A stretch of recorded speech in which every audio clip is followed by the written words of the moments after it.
Welcome to Garden Plants with Jim Putnam. Let's talk Osmanthus fragrans.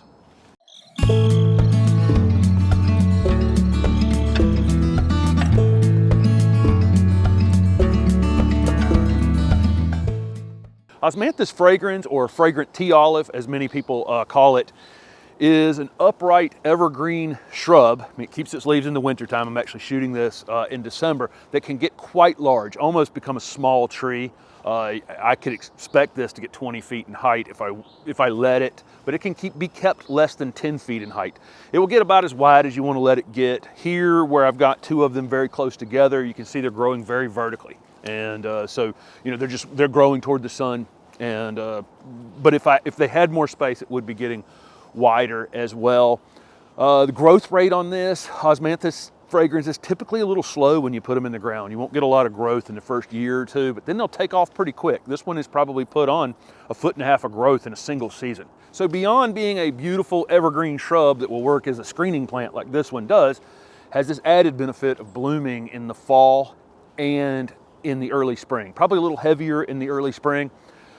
The word osma means fragrant, and anthos means flower. So literally, osmanthus means fragrant flower. And these have this incredible apricot smell.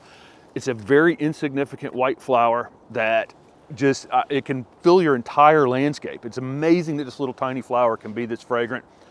Fragrance I actually like. I'm not a big fragrance person, but osmanthus definitely. And I can be walking down the road and go, that's an osmanthus. I know that's an osmanthus. It's very distinguishable from other flowering plants.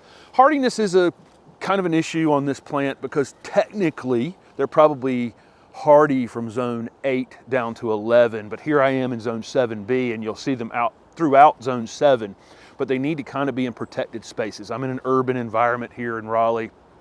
This is not a plant you would put out on the edge of your yard in zone 7 where the winter winds can beat it up. Sun or shade is as variable as the zones are. I think up here in zone 7, 8, maybe even into 9A, you can put this plant in a lot of sun. By the time you get down to zone 9B, 10, 11, definitely part shade is best. These big, large evergreen leaves can burn in full sun all day long. Where would we use a plant to get this kind of size to it? Well, here I am using it as a screening plant. It's a fantastic screening plant. Again, in zone 7, you probably don't want to have it in a super cold, wide open space, but everybody else can line these up like soldiers for a screening plant, or it can be limbed up into a small tree. So if you're looking for a corner element on the front of your house, that you can underplant with other plants, osmanthus is a perfect plant for that.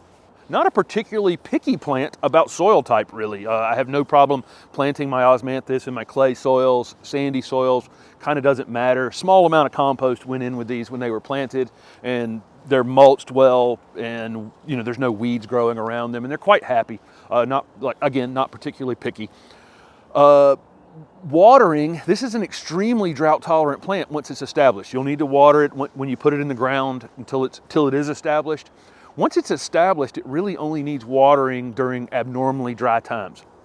It's a plant that you probably, in an area that gets normal rainfall like mine, wouldn't need any additional rain or any additional water once it was established. But to keep it flowering its best, keep it the fullest it can be, again, if it gets dry, water it.